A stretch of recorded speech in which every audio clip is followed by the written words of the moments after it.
अस्सलाम वालेकुम। अब एस्पाइरिन हम देखने लगे हैं, इसको ऑयल ऑफ इंट्रोजन भी कहते हैं। इसके हमारे पास तीन इसके फॉर्म्स होती हैं, मिथाइल सैलिसाइलेट, सोडियम सैलिसाइलेट और acetyl salicylate.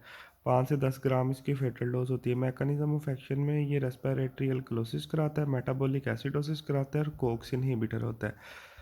Respiratory alkalosis, metabolic acidosis और कोक्स इनहिबिटर। रेस्पिरेटरी अल्कलोसिस ऐसे कराता है कि ऑक्सीजन की कंजप्शन को क्या ज़्यादा कराता है, इसकी वजह से हाइपरवेंटिलेशन होती है और हमारे पास CO2 बॉडी में ज़्यादा रहने लग जाती है। मेटाबॉलिक अल्कलोसिस किडनी से लॉस करवाता है बाइकार्ब्स का, तो मेटाबॉलिक एसिडोसिस। और कोक्स इनहिबिटर पे थ्रम्बोक्सिन A2 को इनहिबिट करता है, तो प्लेटलेट को एग्रीगेट नहीं होने देता। और प्रोस्टाग्लैंडिन जोन है उसको कम करता है, तो गैस्ट्रिक एरोजन करवाता है। साइन एंड सिम्टम्स देख ले।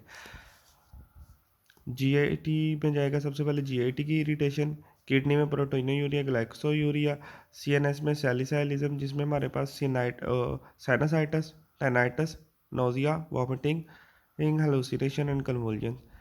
हेमरेजिक में हमारे पास, हेमाटोलॉजिक में प्लेटलेट्स को कम करेगा, मेटाबॉलिक में फ्रूटी स्मेल देगा हमारे पास और एसिडोसिस करेगा।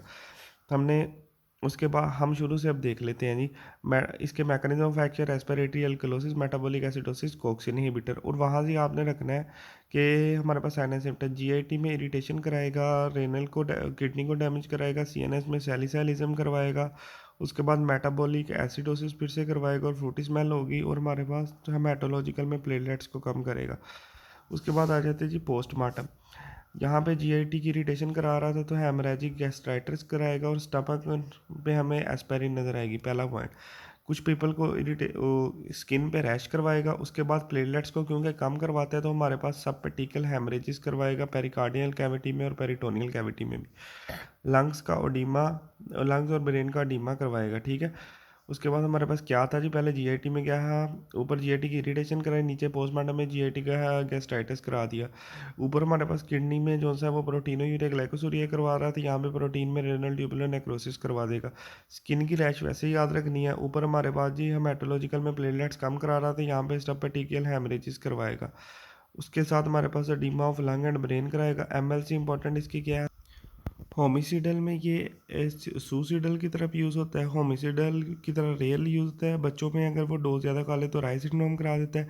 ट्रीटमेंट में हमने एयरवे ब्रीथिंग, उसके बाद सीएनएस डिप्रेशन को कंट्रोल करना है, उसको चारकोल गैस्ट्रिक लवाए सारा कुछ करना है। बस ये 2 पॉइंट ये ज़्यादा याद रखने हैं कि प्लेटलेट की ट्रांसप्लांट और इलेक्ट्रोलाइट इम्बैलेंस आपने जो सा वो रखना है। सबसे पहले हमने इसके नाम देख लिए, मैकेनिज्म ऑफ एक्शन में respiratory alkalosis, metabolic acidosis, Cokes inhibitor.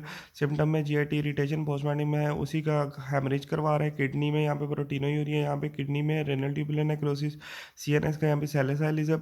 Haematological में यहाँ पे प्लेटलेट्स कम करा रहा था, यहाँ पे इसीलिए ये हमारे पास हेमरेज करवा रहा है। मेटाबॉलिक एसिडोसिस यहाँ पे करवा रहा था और फ्रूटी स्मेल आ रही थी। यहाँ में हमारे पास स्पेशल पॉइंट है oedema of lungs and brain. MLC importance में ये सुसाइडल होता है, होमिसिडल लेयर होता है, राइस सिंड्रोम कराता है। ट्रीटमेंट में वहाँ पे आपने ABCD याद रखना है, साथ में प्लेटलेट को हमने देना है, प्लेटलेट की इन्फ्यूजन करनी है और उसका इलेक्ट्रोलाइट बैलेंस को जो है वो मेंटेन करना है।